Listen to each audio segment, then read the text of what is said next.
మీ అందరికీ ప్రభు యేసుక్రీస్తు నామమున హృదయపూర్వక వందనాలు తెలియపరుస్తున్నాను. ప్రియులారా, మరి గడిచిన వారంలో మనము చదువుకున్నటువంటి ఈ యొక్క సువార్త భాగం నుండి, యోహాను సువార్త నుండి కొన్ని వచనాలు మనము ధ్యానం చేయడం జరిగింది. మరి ఈ యొక్క సువార్త యొక్క ముఖ్య ఉద్దేశాన్ని, యోహాను సువార్త యొక్క ముఖ్య ఉద్దేశాన్ని కూడా మనం నేర్చుకున్నాం. ఎవరైనా చెప్తారా ఈ ముఖ్య ఉద్దేశం, యోహాను సువార్త రాయడానికి గల ముఖ్య ఉద్దేశము?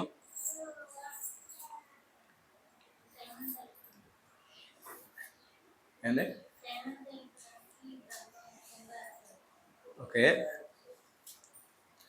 మరి ఆఖరిలో రాయబడింది ఈ మాట. ఇది ఒకసారి చూసి మనం వెళ్దాం. మరలా మిమ్మల్ని అడుగుతూనే ఉంటాను ఈ మాట, ఎందుకు ఈ పత్రిక సువార్త రాయబడింది అనేటువంటిది. 20వ అధ్యాయము, యోహాను సువార్త 20వ అధ్యాయము 30-31 వచనాల్లో దీని యొక్క థీమ్ని మనం చూస్తాం. ఎందుకు ఈ సువార్త రాయబడింది అనేటువంటిది. ఎందుకు రాయబడింది అంటే, 2వ భాగంలో మనం చూస్తే చాలా స్వస్థతలు చేసాడు, కానీ అవన్నీ ఈ పత్రికలో, ఈ సువార్తలో రాయడం జరగలేదు. కానీ కొన్ని మాత్రమే రాయడం జరిగింది. ఆ కొన్ని కూడా ఎందుకు రాయడం జరిగిందంటే, యేసు దేవుని కుమారుడైన క్రీస్తు అని మీరు నమ్మునట్లు, నమ్మి ఆయన నామమందు జీవం పొందునట్లు ఇవి రాయబడిను. ఈ సువార్త రాయబడడానికి గల ప్రధానమైనటువంటి కారణము, దేవుడు క్రీస్తు దేవుని కుమారుడని మరి మనం నమ్మడానికి, నమ్మి మనం ఏం చేయాలా? నమ్మడం ద్వారా ఆయనలో నుండి జీవాన్ని మనం పొందుతాం. ఎందుకంటే ఆయనే జీవ ప్రదాత కాబట్టి ఆయనలో నుండి మనం జీవం పొందితే నిత్యము మనము జీవించడానికి అవకాశం ఉంటుంది అనే రీతిలో మరి ఇక వాక్యాన్ని మనం చూడగలుగుతూ ఉన్నాం. కాబట్టి పర్పస్ లేదా థీమ్ ఏంటి అంటే, ఈ 20వ అధ్యాయము 30-31 వచనాలు మనం చదువుతాం. యేసు దేవుని కుమారుడని మనం నమ్మి ఆయన నామమందు మనము విశ్వసించినట్లు, ఆయన నమ్మి ఆయన నామమందు విశ్వసించడం వల్ల జీవం పొందుతాము అనేటువంటిది. కాబట్టి క్రీస్తును దేవుని కుమారుడిగా పరిచయం చేస్తున్నాడు యోహాను భక్తుడు, అపోస్తలుడైన యోహాను క్రీస్తును దేవుని కుమారుడిగా పరిచయం చేస్తున్నాడు. ఆ దేవుని కుమారుడిని గనక మనం విశ్వసిస్తే ఆయనలో నుండి మనకి జీవం వస్తుంది, తద్వారా నిత్య జీవం మనం పొందుతాము అనే విషయాన్ని మనం చూస్తున్నాం. తర్వాత మీ అందరం కూడా మరి ఈ యొక్క వీలైతే 12 క్లెయిమ్స్ మనం కంఠస్థ వచ్చేయాలి. మొదటి 5 వచనాల్లో ఇవే మొత్తము ఏమంటాం, మొదటి 5 వచనాలే మిగిలిన బుక్ అంతా కూడా దాని ఎక్స్పోజిషన్గా మనం చూడగలుగుతా ఉన్నాం. వీలైతే ఈ వాక్కు యొక్క 12 క్యారెక్టరిస్టిక్స్ మనం క్లెయిమ్స్ని మనం కంఠస్థ పెట్టేయాలి. ఏంటంటే, ఆయన శాశ్వతమైన ఉనికిని కలిగినటువంటి వాడుగా మనం చూస్తూ ఉన్నాం. వ్యక్తిగతమైన వ్యత్యాసము తండ్రితో, దేవునితో ఆయనకు ఉంది. తండ్రి దేవుడు, ఆ క్రీస్తు ప్రభువారు తండ్రి ఒకటే కాదు, వ్యక్తిగతంగా వ్యత్యాసం వారి మధ్యన ఉంది. విభిన్న వ్యక్తిత్వాలు అనే మాట మనం చూసాం. ఈయన దేవునితో సహవాసం కలిగిన వాడు. ఆది అందు ఈయన దేవునితో కూడా ఉన్నాడు. దేవుడు ఎప్పుడు నుండి ఉన్నాడో అప్పటి నుండి క్రీస్తు కూడా, వాక్కు కూడా అప్పటి నుండే ఉన్నది అని మనం జ్ఞాపకం చేసుకోవాలి. తర్వాత దేవునితో సహవాసములో ఈయన ఉన్నాడు. తర్వాత శాశ్వతమైన ఉనికిలో సహ ఉనికిని కలిగినటువంటి వాడుగా ఈయన ఉన్నాడు. సమస్తమునకు నిర్మాణకుడు, కలిగినది ఏది కూడా ఈయన లేకుండా కలగలేదు అనేటువంటిది. తర్వాత సృష్టింపబడని వాడు. ఈ వాక్కును ఎవరు సృష్టించలేదు, క్రీస్తును ఎవరు సృష్టించలేదు. ఆయన నిత్యత్వ ఉనికిని, స్వయ ఉనికిని కలిగి ఉన్నటువంటి దేవుడిగా మనం చూస్తూ ఉన్నాం. కాబట్టి స్వయం ఉనికి, దేవుడు అన్న వాడికి స్వయ ఉనికి ఉండాలి. ఎవరో కలుగు చేస్తే కలిగేటువంటి వాడు కాదు, స్వయములో ఉనికిని కలిగినటువంటి వాడుగా, స్వయంగా తనకు తానుగా ఉనికిని కలిగిన వాడుగా ఉండాలి. తర్వాత జీవాన్ని ఇచ్చేవాడు, ఆయనలో జీవం ఉంది, ఆ జీవము మనుషులకు వెలుగై ఉండెను అనే మాటలు మనం చదువుకున్నాం. అంతేకాదు, ఈ వాక్కు బహిర్గతం చేసేటువంటిది, ప్రత్యక్షపరిచేటువంటిది. దేన్ని ప్రత్యక్షపరుస్తుంది? దేవుణ్ణి గురించినటువంటి విషయాలను ప్రత్యక్షం చేసేటువంటి బాధ్యత వాక్కుకు అప్పగింపబడింది. కాబట్టి ఈయన సమస్తాన్ని బహిర్గతం చేసేటువంటి వాడు. ఈయన జయింపబడిన వాడు. చీకటి వెలుగు మీద దాడి చేసింది. వెలుగును జయించడానికి చీకటి ప్రయత్నించింది, కానీ చీకటి వెలుగును జయించలేకపోయింది. అది మనము చూస్తూ ఉన్నాం. 5వ అధ్యాయంలో వచనంలో మనం చూస్తే ప్రకాశించుచున్నది కానీ చీకటి దాన్ని జయించలేకపోయింది, గ్రహింపలేకపోయింది అనే విషయాన్ని మనం చూస్తున్నాం. తర్వాత గ్రహింపలేనటువంటి వాడుగా ఈయనున్నాడు. దేవుడు అన్నవాడు వి కెనాట్ కాంప్రిహెండ్ గాడ్.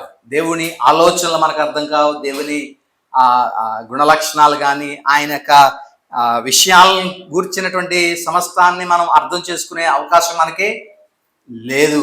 ఆయనే మనకు బయలుపరచాల, ఆయనే మనకి తెలియపరచాల. అప్పుడే కానీ దేవుని గురించిన విషయాలు మనకి అర్థం కావు. కాబట్టి గాడ్ కెనాట్ బి కాంప్రిహెండ్ అనే విషయాన్ని మనం చూస్తున్నాం. ఈ 12 కూడా మనకి కంఠస్థ వచ్చేస్తే ఈ బుక్ అంతా కూడా, యోహాను సువార్త అంతా కూడా సులువుగా మనం అర్థం చేసుకోవడానికి అవకాశం ఉంటుంది. ప్రభువారు చెప్పేటువంటిది చాలా విషయాల్లో ఐయామ్ అనేటువంటి ఈ స్టేట్మెంట్స్ ప్రభు ఉపయోగించారు కదా. ఈ ఉపయోగించినటువంటి ఈ స్టేట్మెంట్స్లో చాలా వరకు వీటి మీద ఆధారపడి ఉన్నాయి. వీటి మీద ఈ 12 క్లెయిమ్స్ ఏవైతే ఇవ్వబడ్డాయో వీటి మీదే ఆధారపడి ఉన్నాయి. జీవాహారం పైనుండి వచ్చినటువంటి జీవాహారము నేనే అని ప్రభు చెప్తున్నాడంటే దాని ఉద్దేశం ఏంటంటే, నా ఉనికి ఇక్కడది కాదు, పరలోకము నుండి నేను వచ్చాను అని. అబ్రహాము కన్నా ముందున్నటువంటి వాణ్ణి అని ప్రభు ఆ కాంటెక్స్ట్లో ప్రభు చెప్పడం మనం చూస్తాం. కాబట్టి ఆ విషయాలన్నిటినీ కూడా మనం జ్ఞాపకం చేసుకుంటే దేవుడు ఆయన చేసేటువంటి ప్రతి క్లెయిమ్ కూడా ఈ ఉపయోగింపబడినటువంటి ఆ స్టేట్మెంట్స్ అన్నీ కూడా మొదటి 5 వచనాల్లో ఉన్నటువంటి ఆ క్లెయిమ్స్ నుండి సేకరించబడినటువంటివిగా మనం చూడగలుగుతా ఉన్నాం. పునరుద్ధానమును జీవమును నేనే అంటే నాకు మరణము లేదు, నిత్యత్వము నేను జీవించేటువంటి వాడిని, స్వయం ఉనికిని కలిగినటువంటి వాడిని, నాకు మరణమే లేదు అనే విషయాన్ని ప్రభు ఆయన చెప్పడం. ఇవన్నీ కూడా మనం ఆలోచన చేసినప్పుడు వీటిని ఆధారం చేసుకుని, ఈ యొక్క 12 క్లెయిమ్స్ని ఆధారం చేసుకుని దేవుడు ఆయన చెప్పినటువంటి ప్రసంగాలు కూడా చాలా వరకు వీటి మీద ఆధారపడి ఉన్నట్లుగా మనం చూస్తూ ఉన్నాం. కాబట్టి ఈ 12 మనకి కంఠస్థ వచ్చేస్తే చాలా మంచిదని నా అభిప్రాయం. వీలైనంత వరకు మనం వీటిని కంఠస్థ పెట్టడానికి ప్రయత్నం చేద్దాం. ప్రతి వారం కూడా ఒకసారి వీటిని ఒకసారి అలా టచ్ చేసుకుని మనం వాక్య ధ్యానంలోనికి మనం వెళ్తా ఉందాం ప్రియదేవులారా. అయితే ఈ విషయాన్ని ఒకసారి మనం ఆలోచన చేద్దాం. గడిచిన దినాల్లో మనము నేర్చుకున్నటువంటి ఈ భాగాన్ని కనుక మనం చూడగలిగితే కనిపిస్తా ఉన్నాయి కదా కొద్దిగా.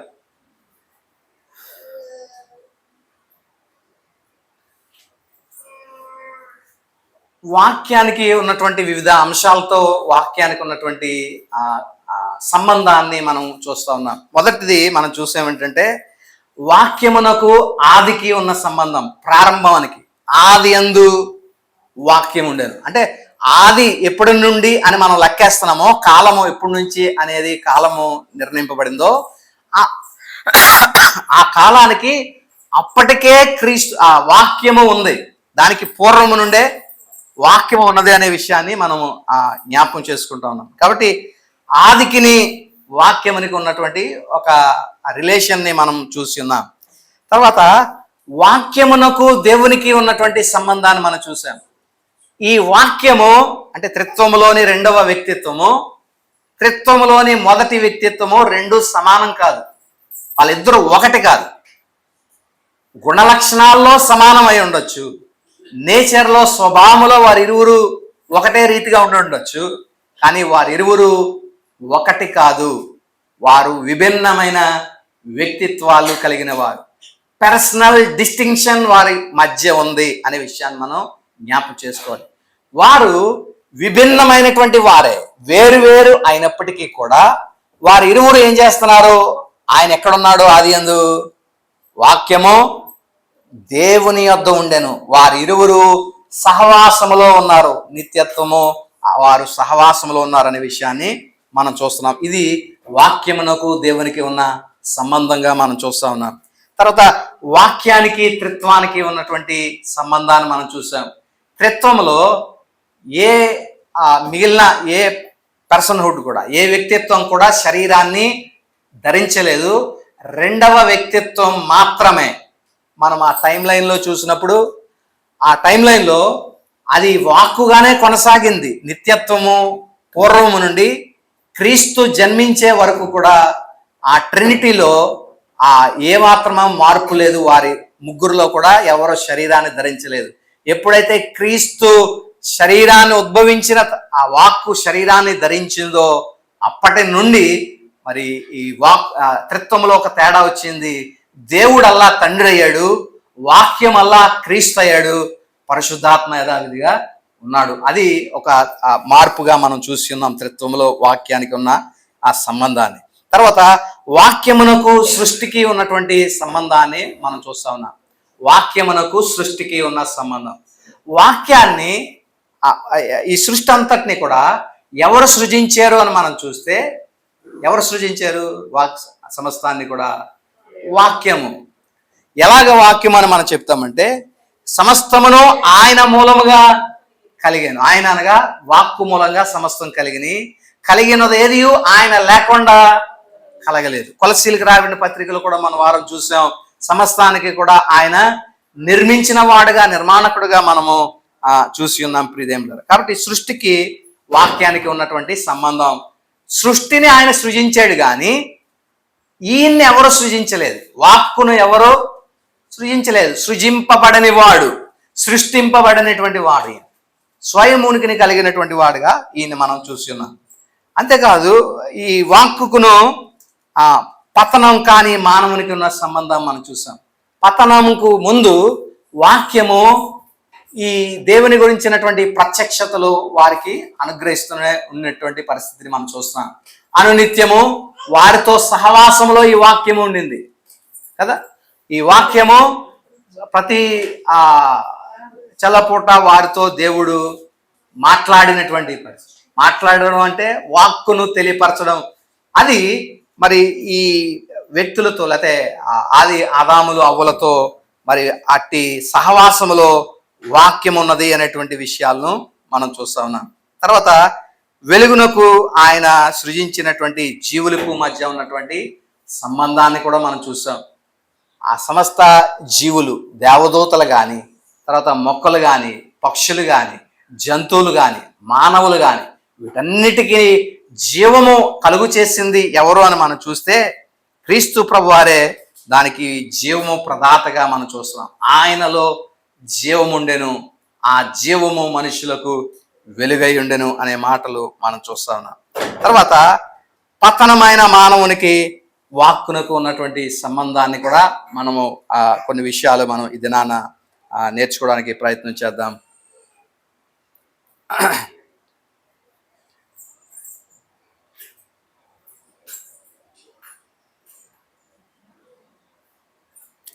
ఇది చూసాం కదా. మరి వాక్కు సమస్త జీవులకు ఆయన జీవ ప్రదాతగా ఉన్నటువంటి విషయాన్ని మనం చూసాం. మానవులకే కాదు, జంతువులకే కానీ, మొక్కలకే కానీ, దేవదూతలకే కానీ, సమస్తాన్ని కూడా జీవింపచేసేటువంటిది ఆయన నుండి, ఆయన ద్వారా.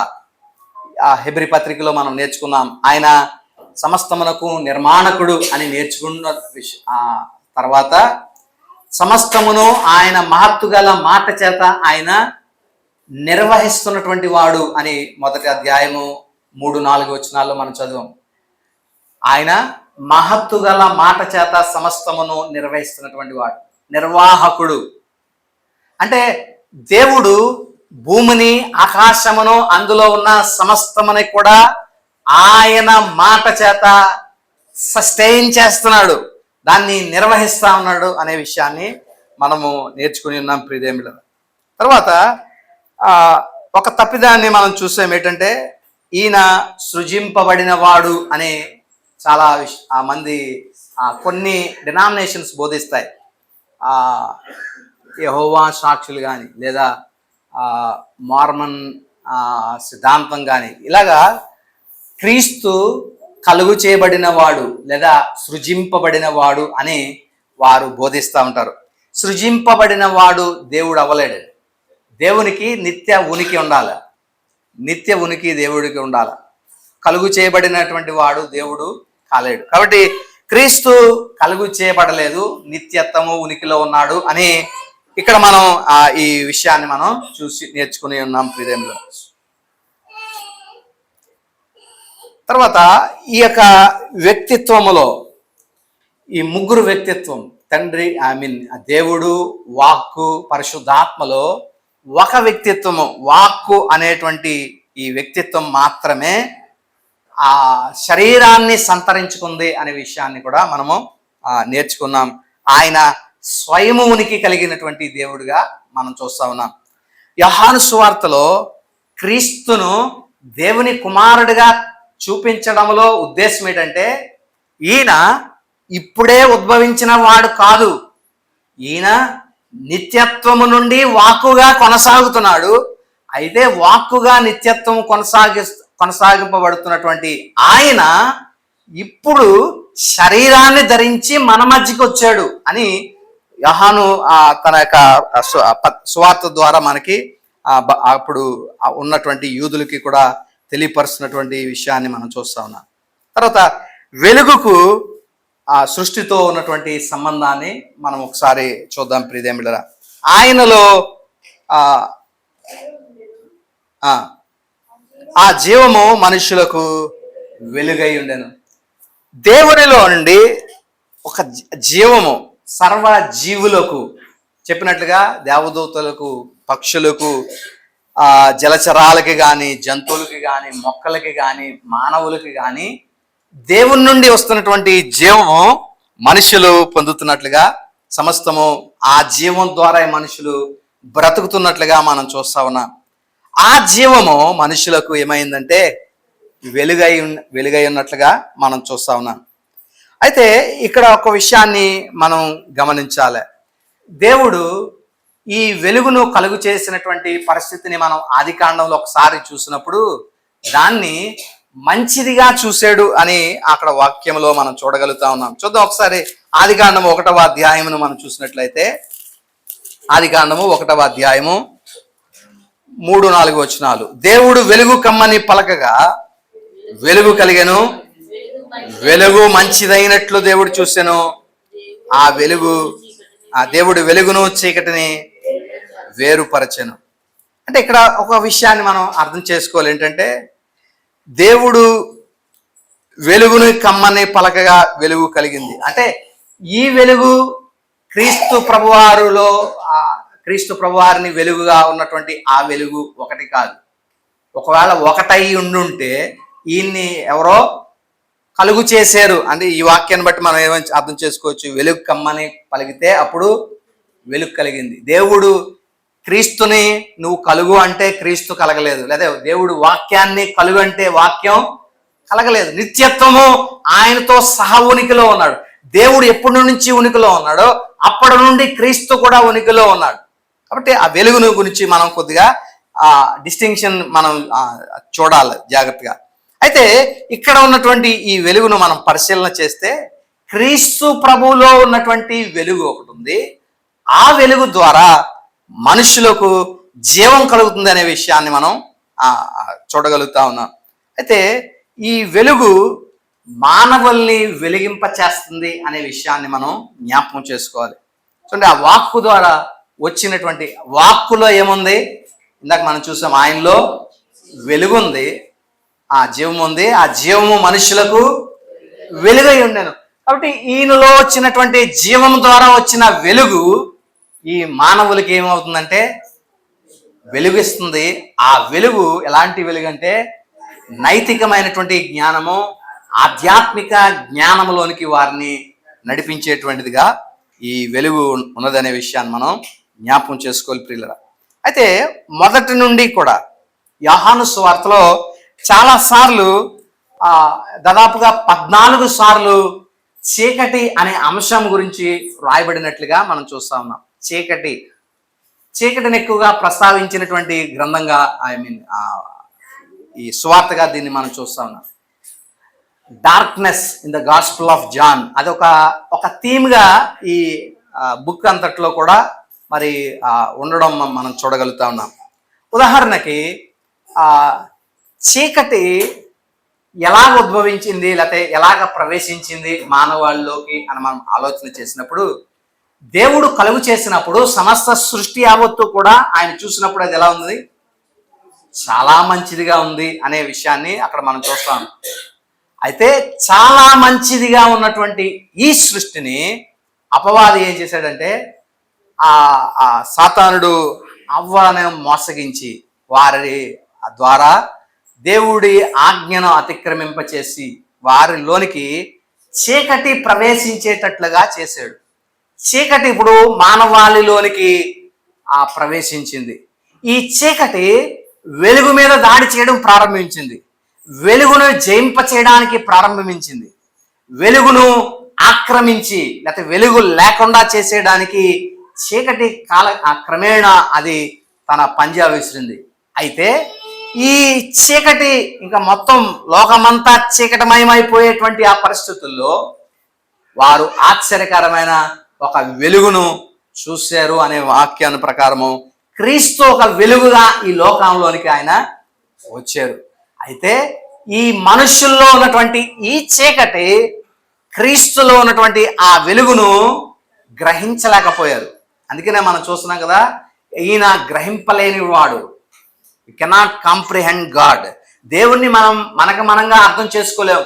దేవుడు ఆయన మనకి జ్ఞానం ఇస్తేనే కానీ, మన నేత్రాలు వెలిగిస్తేనే కానీ ఆయన జ్ఞానాన్ని మనము అర్థం చేసుకోలేము అనే విషయాన్ని మనం ఇక్కడ అర్థం చేసుకోవాలి. కాబట్టి వారు కళ్ళు మూయబడ్డాయి కాబట్టి ఆ వెలుగును వారు చూడలేనటువంటి పరిస్థితిని మనం చూస్తూ ఉన్నాం ప్రియులారా. ఉదాహరణకి ఇందులో ఉన్నటువంటి ఆ డార్క్నెస్ గురించి, చీకటిని గురించి మనం ఆలోచన చేస్తే 3వ అధ్యాయంలో నికోదేముని గురించి మనం చూడగలుగుతాం. నికోదేముని గురించి ఆ విషయాలు మనం చూసినప్పుడు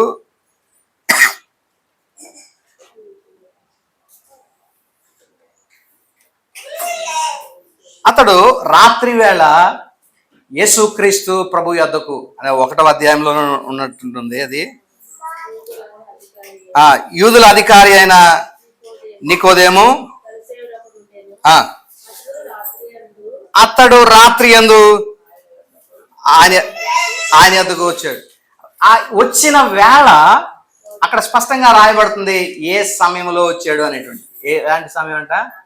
రాత్రి వేళ. అంటే ఈ అప్రోచ్డ్ గాడ్, దేవుణ్ణి అతడు వాక్యమును లేకపోతే క్రీస్తును అతడు అప్రోచ్ అయినటువంటి విధానాన్ని మనం చూస్తే అతడు డార్క్నెస్ లో, చీకటిలో ఆయన్ని ఎదుర్కొన్నట్లుగా మనం చూస్తాం.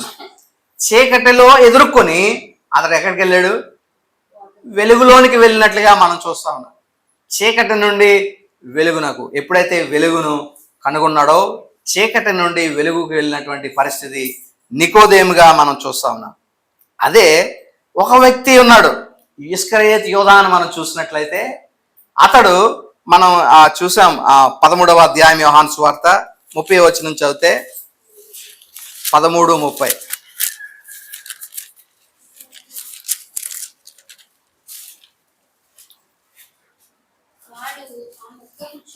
వాడనగా ఇక్కడ ఇస్కరియోతు యోధా ఆ మొక్కను పుచ్చుకుని వెంటనే బయటికి వెళ్ళాను. అప్పుడు రాత్రి వేళ. అంటే భక్తుడు పదే పదే టైం గురించి లేకపోతే ఆ చీకటి గురించి రాయడం వెనక ఒక ఆంతర్యాన్ని లేకపోతే ఒక అర్థాన్ని మనం ఇక్కడ గమనించగలుగుతా ఉన్నాం.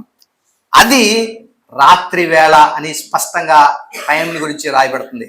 ఎందుకు ఈ టైం రాశాడు అని మనం ఆలోచన చేస్తే, అతడు ముక్కను పుచ్చుకుని, అనగా ప్రభు విరిచి ఇచ్చినటువంటి ఆ ముక్కను పుచ్చుకుని అతడు ప్రభుని ముద్దు పెట్టుకుని వెళ్ళిపోయాడు. దేనికి వెళ్ళాడు అంటే చీకట్లో వెళ్ళిపోతున్నాడు. ఎక్కడికి?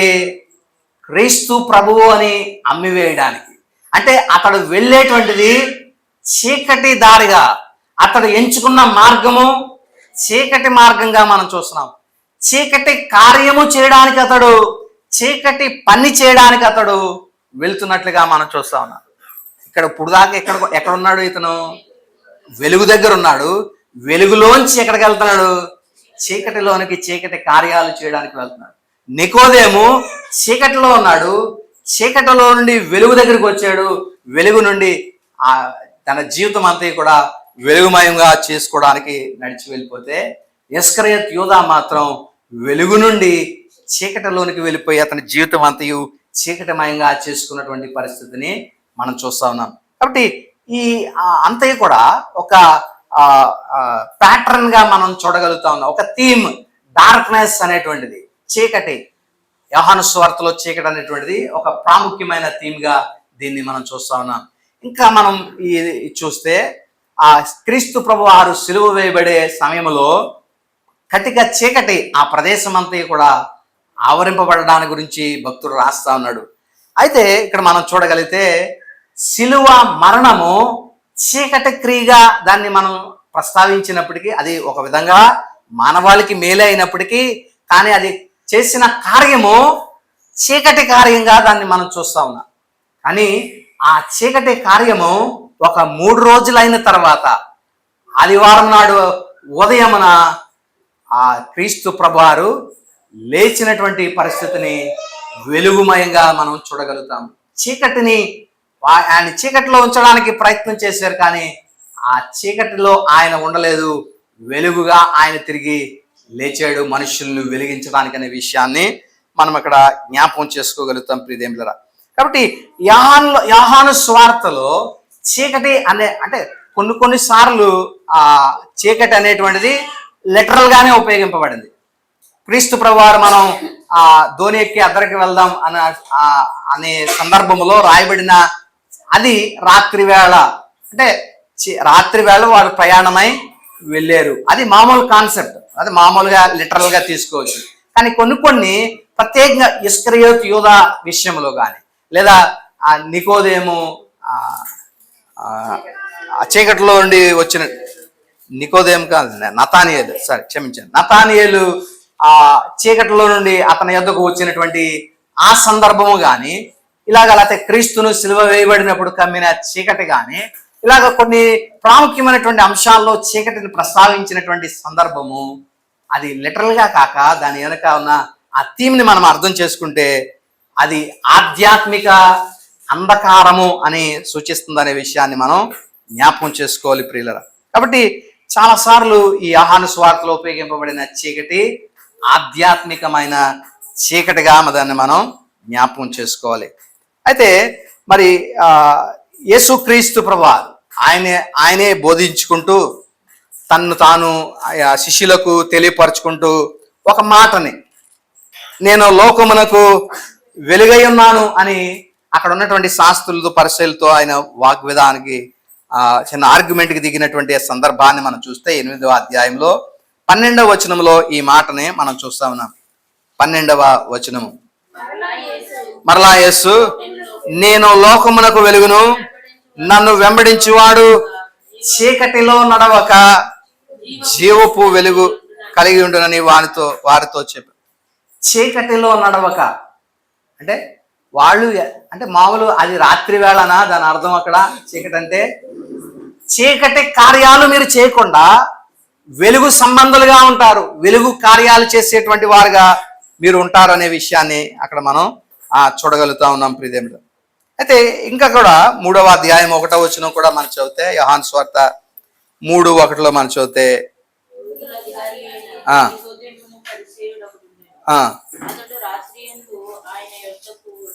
ఇతడు కూడా మరి రాత్రి వేళ ఈ నికోదేము కూడా రాత్రి వేళ వచ్చినటువంటి పరిస్థితిని మనం చూస్తా ఉన్నాం ప్రియదేవుడు. అయితే ఈ చీకటి అనేటువంటిది మనం చూసినటువంటి ఈ సందర్భాలని మనం చూస్తే చీకటి వేళ వీరు రావడం, లేదా చీకటి క్రియలు చేయకుండా వెలుగుమయంగా వెలుగు సంబంధులుగా మీరు ఉంటారు అనేటువంటి మాట భక్తుడు క్రీస్తు ప్రభువారు చెప్పడం, వీటన్నిటి వెనక లోకములో లేకపోతే యోహాను సువార్త అంతటా కూడా చీకటిలో వెలుగు ప్రకాశిస్తున్నటువంటి సందర్భాలు అలా ఆయా చోట్ల ప్రస్తావింపబడడం మనం చూస్తూ ఉన్నాం. కానీ ఆ వెలుగు ప్రకాశిస్తున్నటువంటి పరిస్థితే అయినప్పటికీ చీకటి దాన్ని గ్రహించలేనటువంటి పరిస్థితులు మనం చూస్తూ ఉన్నాం ప్రియదేములరా. ఈ ఆర్గ్యుమెంట్ కనుక మీరు ఈ ఇంటికి వెళ్ళాక చదవండి. ఆర్గ్యుమెంట్ 8వ అధ్యాయంలో ఉన్నటువంటి పరిచయాలతో దేవుడు అక్కడ చేస్తున్నటువంటి ఆర్గ్యుమెంట్ చూస్తే, ఈయన ఆరిజిన్ గురించి ప్రభు చాలా విషయాలు చెప్తున్నారు. నేను తండ్రి వద్ద నుంచి వచ్చాను, మీరు అయినా సరే నన్ను నమ్మట్లేదు. నేను నన్ను గురించి నేను సాక్ష్యం ఇస్తున్నాను, తండ్రి నన్ను గురించి సాక్ష్యం ఇస్తున్నాడు. ఇద్దరు వ్యక్తులు సాక్ష్యం ఇస్తే ఆ సాక్ష్యము కరెక్ట్ అవుతుంది. కాబట్టి మేమిద్దరము, నేను నా తండ్రి నన్ను గురించి ఇచ్చినటువంటి సాక్ష్యము ఇచ్చినప్పటికీ కూడా మీరు నన్ను నమ్మట్లేదు అనే విషయాలు మనం ఇక్కడ చూడగలుగుతున్నాం. ఏలయనగా వారు చేసేటువంటి కార్యములు ఎలాంటివై ఉన్నాయంటే, వారి కార్యములు చెడ్డవైనందున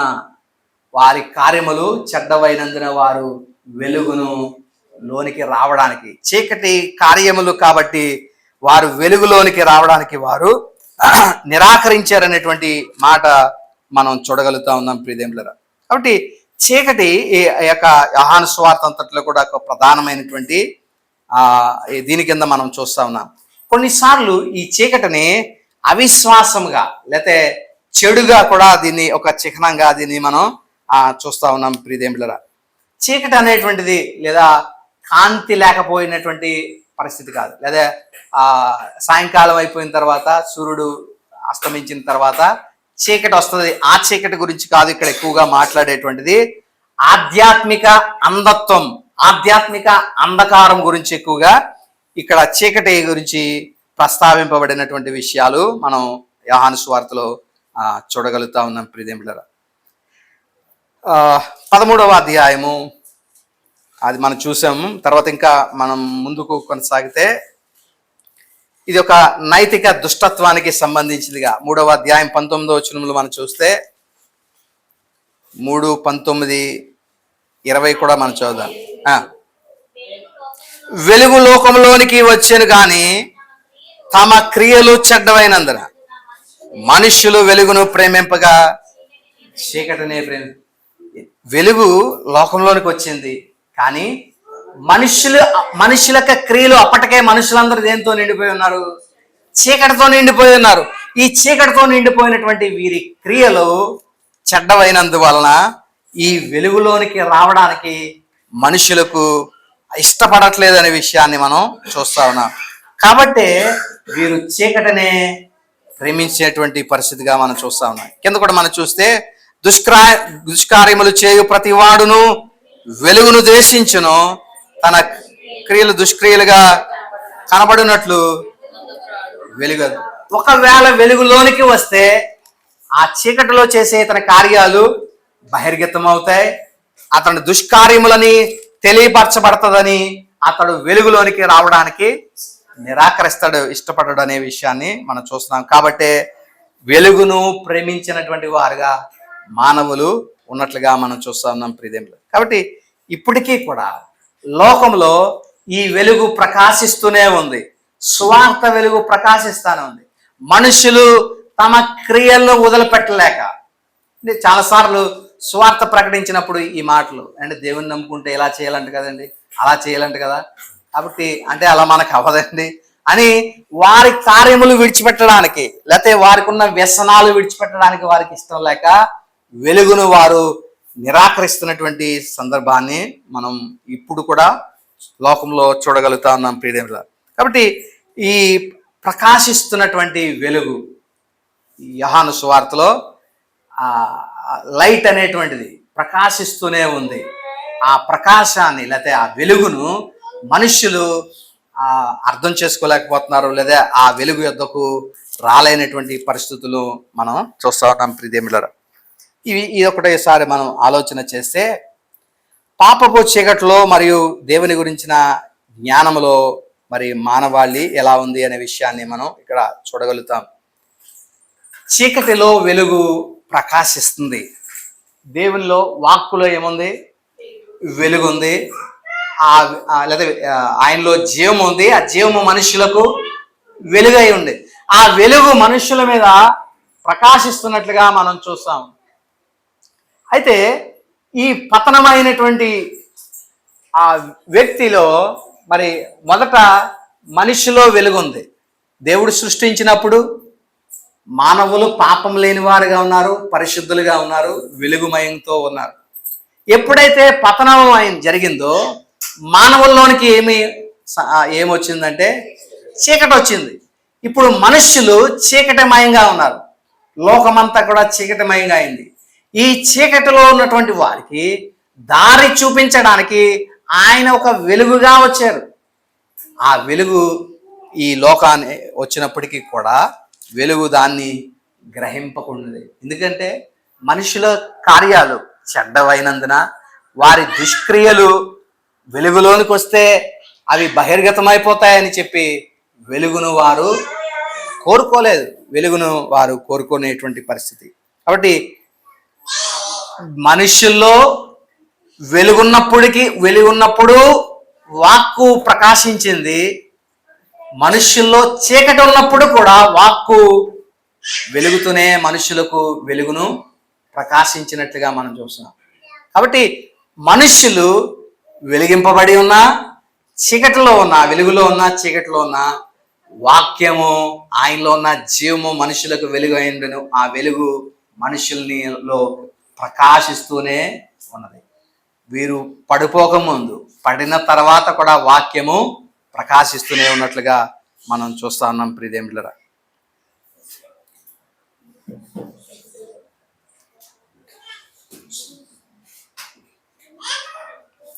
ఇక్కడ ఒక పోలికను మనం చూద్దాం. ఆది కాండములో 1వ అధ్యాయంలో ఆదిని గురించి, ఇక్కడ యోహాను సువార్తలో ఇక్కడ రాయబడినటువంటి ఆదిని గురించి ఉన్నటువంటి ఈ వాక్కును గురించి ఉన్నటువంటి ఒక పోలిక, ప్యారలలిజం మనం ఒకసారి చూద్దాం. ప్రియదేవులారా, బైబిల్ గ్రంథం ఆది కాండములో మొదలైనటువంటి విధానం మనం చూస్తే ఆది యందు అనే మాటతో ప్రారంభమైంది కదా. ఆది యందు దేవుడు భూమి ఆకాశములను సృజించాను. ఆది యందు, ఇన్ ద బిగినింగ్, ప్రారంభం గురించి అక్కడ ప్రస్తావిస్తున్నాడు. యోహాను సువార్త ప్రారంభమైంది కూడా ఆది యందు వాక్యం. ఇక్కడ కూడా ఆదిని గురించి, ఇన్ ద బిగినింగ్, ఆ ఆదిని గురించే ప్రస్తావింపబడుతుంది. రెండు కూడా ఆది గురించే ప్రారంభంగా మనం చూస్తున్నాం. రెండిట్లో కూడా మల్టిపుల్ బిగినింగ్స్ ఉన్నట్లుగా మనం చూస్తా ఉన్నాం. అంటే ఒకటే ప్రారంభం కాదు, రెండు లేదా అంతకన్నా ఎక్కువ ప్రారంభాలు ఉన్నట్లుగా మనం చూడగలుగుతా ఉన్నాం. ఉదాహరణకి ఆదిలో మనం చూసేటువంటి ఆ ప్రారంభము అదే ప్రారంభమా? ఒకవేళ మనం చదివితే భూమి నిరాకారంగాను శూన్యంగాను ఉండేది. అంటే దేవుడు ఎప్పుడైనా ఏదైనా చేస్తే నిరాకారంగాను శూన్యంగా చేస్తాడా దేవుడు? చీకటిమయంగాను, the earth was filled with darkness, it was formless, దానికి ఒక ఆకారం లేదు. ఇలాంటి స్థితిని, ఇలాంటి సృష్టిని దేవుడైతే చేస్తాడా? ఖచ్చితంగా చేయడు. అంటే సృష్టికి జరిగిన దగ్గర నుండి ఈ నిరాకారంగాను శూన్యంగాను చీకటిమయంగా అయిపోవడానికి మధ్యలో ఏదో జరిగి ఉంటుంది.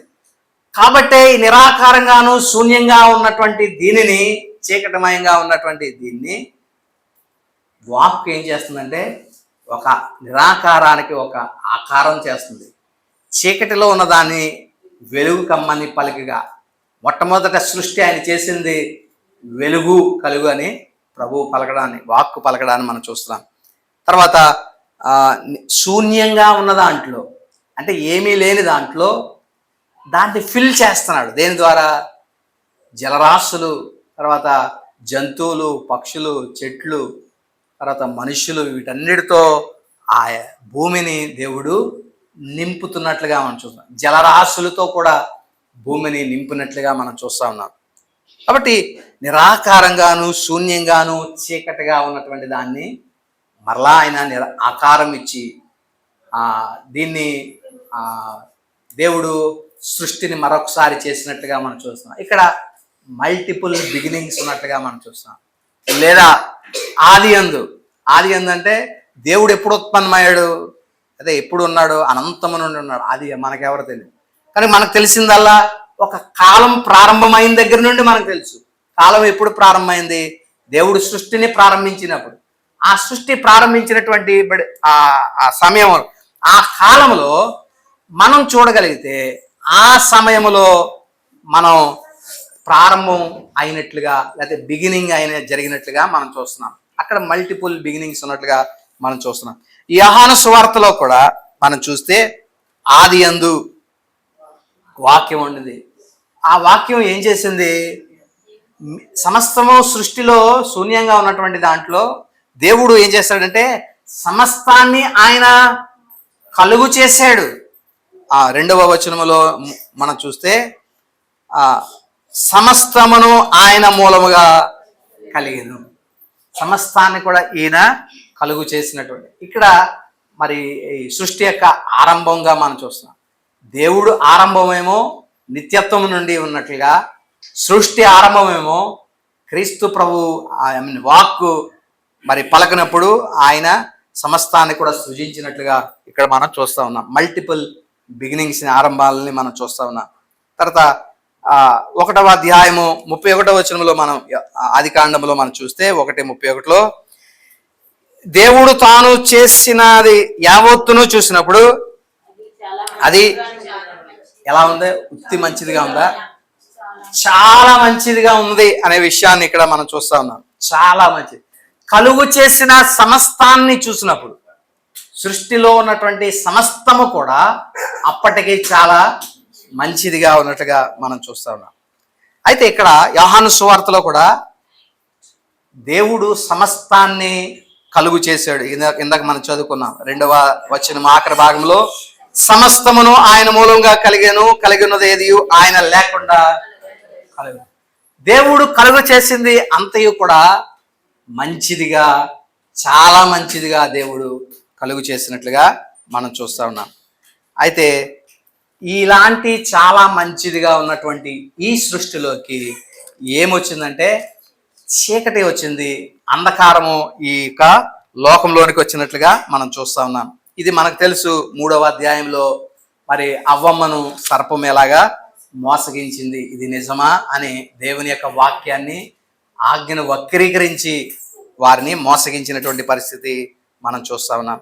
కాబట్టి ఇక్కడ కూడా మరి 3వ అధ్యాయంలో యోహాను సువార్త 1వ అధ్యాయము 4వ వచనంలో మనం చదివితే, ఆయనలో జీవముండును, ఆ జీవం మనుషులకు ఉండే ఆ వెలుగయుండును, ఆ వెలుగు చీకటిలో అంటే ఈ వెలుగు ఎక్కడ ప్రకాశిస్తుందంటే చీకటి. అంటే అప్పటికే లోకములో చీకటి, క్రీస్తు ప్రభువారు ఉద్భవింపక మునిపే లోకములో చీకటి ఉన్నట్లుగా మనం చూస్తా ఉన్నాం.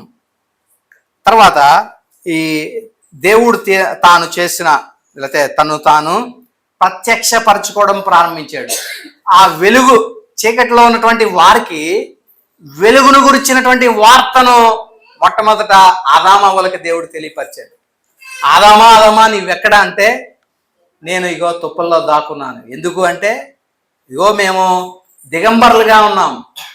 నేను తినదన్న పండ్లు తిన్నావా అంటే, ఇగో నువ్వు చేసినటువంటి అవమ్మే ఇచ్చిందని అవ్వమ్మని అడిగితే, ఇదిగో నువ్వు సర్పం నన్ను మోసగించిందని.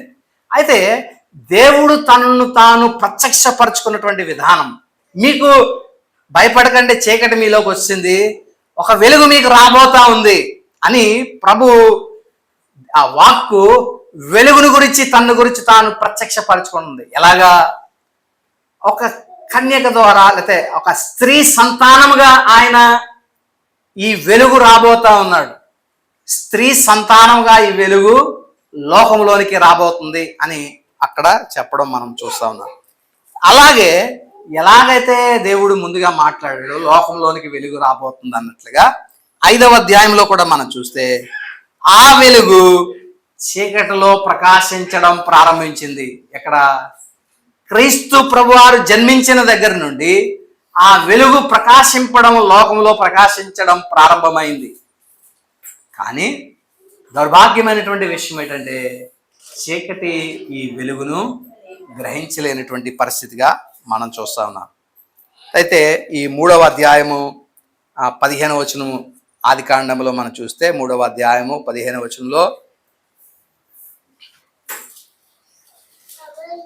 మరియు నీకును స్త్రీకిని నీ సంతానమునకు ఆమె సంతానమునకు వైరము కలుగు చేసేదను, అది నిన్ను తల మీద కొట్టును, నీవు దాన్ని మడిమను మీద కొట్టుదు అని చెప్పాను. చూడండి, ఆ స్త్రీ సంతానముగా క్రీస్తు ఉద్భవించబోతున్నాడు.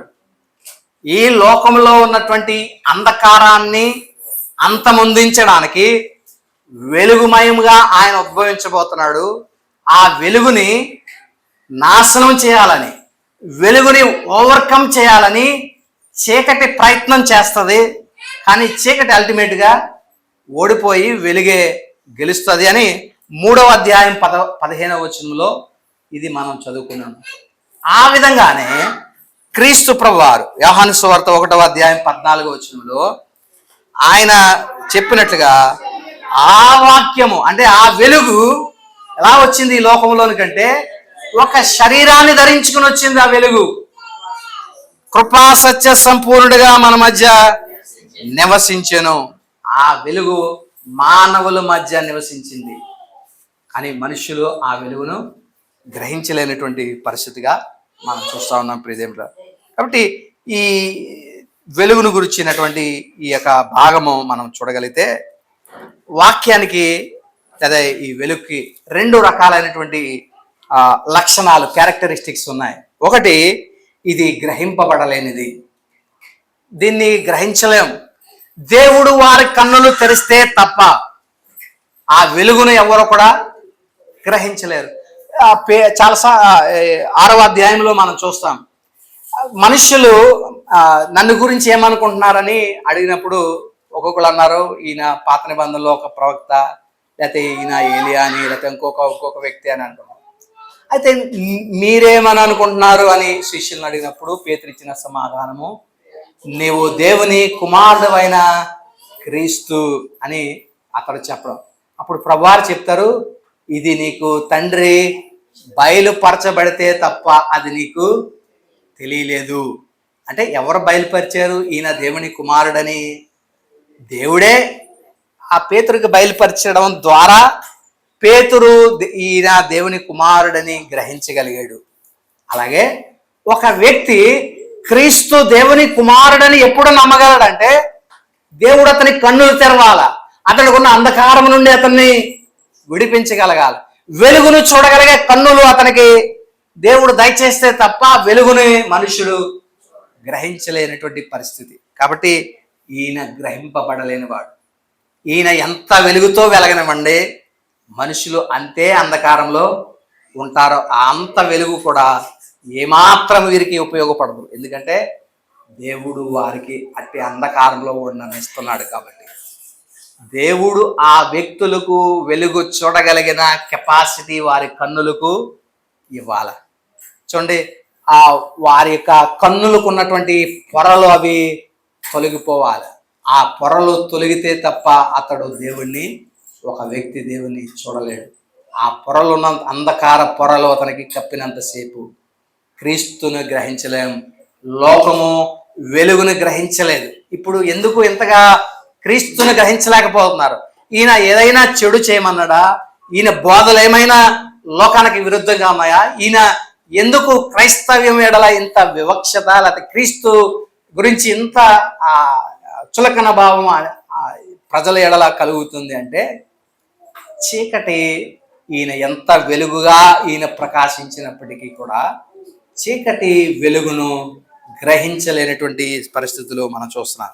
కాబట్టి వాక్యమునకున్న ప్రధానమైనటువంటి క్యారెక్టరిస్టిక్ ఏంటంటే, ఈ వాక్యాన్ని లేకపోతే ఈ వెలుగును మనుషులు గ్రహించలేరు.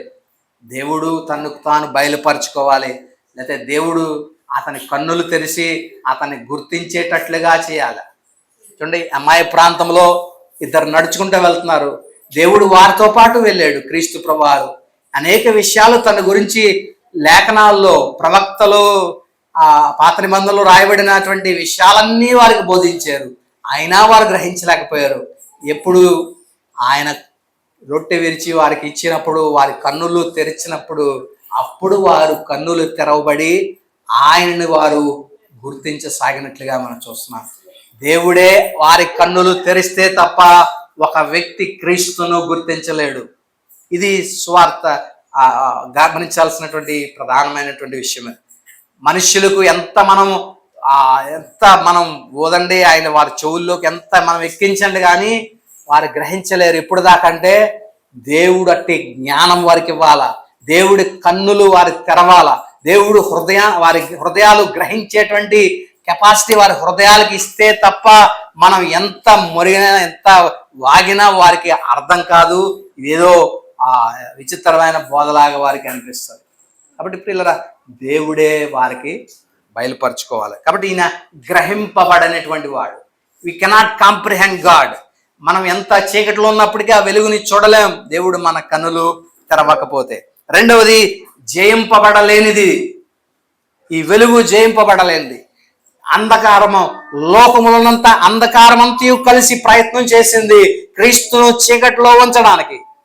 అది ఒక దినాన అది ఆల్మోస్ట్ నెగ్గినట్లుగా నెగ్గింది, మరణానికి క్రీస్తును అప్పగించింది. కానీ మూడవ దినాన మృత్యుంజయుడిగా చీకటినంతటినీ కూడా తరిమి కొట్టి వెలుగుగా ఆయన తిరిగి లేచినటువంటి పరిస్థితిని మనం చూస్తా ఉన్నాం. లోకంలోనంత అంధకారం అంతయు కలిసి వెలుగు మీద దాడి చేసినప్పటికీ కూడా వెలుగుని నిలువరింప చేయలేకపోయింది. వెలుగు చీకటి వెలుగును ఆపలేకపోయినట్లుగా మనం చూస్తా ఉన్నాం. కాబట్టి ఈ విషయాలు మనం జ్ఞాపకం చేసుకుందాం. వెలుగును మనం ఏ చీకటి కూడా జయించలేదు. దాన్ని అంధకారంలో ఉన్నటువంటి ఏ మనుష్యుడు ఆ వెలుగుని గ్రహించలేనటువంటి వాడు ప్రియులారా. కాబట్టి ఈ వాక్యం మన హృదయాలు భద్రం చేసుకుందాం. అట్టి వెలుగుమయమైనటువంటి క్రీస్తును మన వద్దకు దేవుడు ఒక విధంగా మనకి గొప్ప కృపను అనుగ్రహించాడని చెప్పుకోవాలి. ఆయన కృప లేకపోతే మనం ఇక్కడ ఉండలేము. మన యోగ్యత కానే కాదు. మనం ఏదో నెలికేసాం, దేవుడిని కనుగొన్నాను, నేను దేవుడిని నమ్ముకున్నానని మన గొప్పతనం కాదు. ఆయన మన ఎడల కనికరం చూపి మన కన్నులుకున్న పొరలు తొలగించాడేమో, లేకపోతే మనకున్న